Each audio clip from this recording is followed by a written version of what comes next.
Hello दोस्त, राधे राधे। आप सबको मेरे स्वागत है आप सबका मेरे चैनल पे। और हम एक गाना गा रहे हैं। एक हम और हमारी दीदी सरला पांडे हैं। वो मेरी बड़ी बहन है, वो भी यूट्यूबर है, हम भी हैं। आज दोनों लोग मिल गए हैं, लेकिन बहन हैं हम सब। जैसे सबको आशीर्वाद देती हूँ, वैसे हमें भी दो, उनको भी दो। उनका भी आगे बढ़ाओ, मेरा भी आगे बढ़ाओ। आप सबसे मेरा यही निवेदन है कि हम मेरा सपोर्ट करिए, हम लोगों का, दोनों लोग का बहुत सपोर्ट करिए आप सब।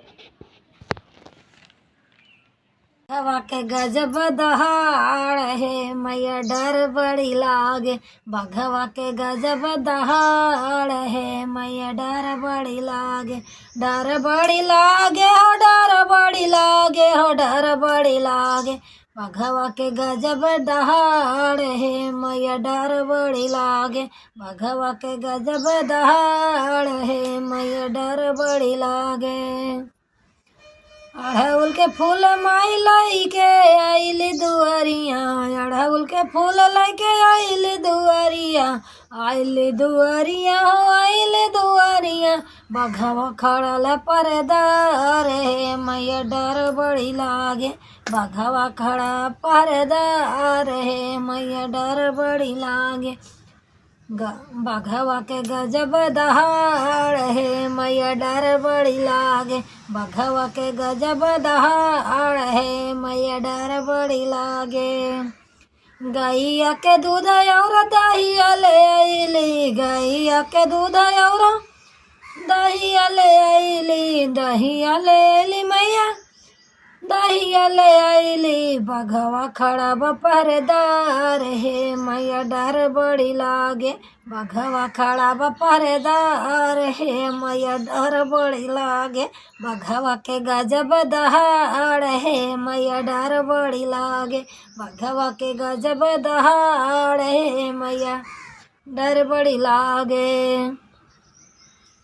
तोहरा के लैली मैया लाल की चुनरिया, तोहरा के लैली मैया लाल की चुनरिया। लाल की चुनरिया हो, लाल की चुनरिया। तोहरा के लैली मैया लाल की चुनरिया। बघवा खड़ा बपरदार है, मैया डर बड़ी लागे। बघवा खड़ा बपरदार है, मैया डर बड़ी लागे। हथवा के चूड़ी आयो कंगना ले आइले, हथवा के चूड़ी आयो कंगना ले आइले। कंगना ले आइले ओ कंगना ले आइले। मेहंदी मेहंदी ले आइले सिंगार है, मैया डर बड़ी लागे। मेहंदी ले आइले सिंगार है, मैया डर बड़ी लागे। बघवा के गजब दहाड़ है, मैया डर बड़ी लागे। तोहरा के माइया रंग वाले आइले, तोहरा के हलुआ पूड़िया ले आइले। पूड़िया ले आइली हो, पूड़िया ले आइली। काची कली कचनार है, मैया डर बड़ी लागे। काची कली कचनार है, मैया डर बड़ी लागे।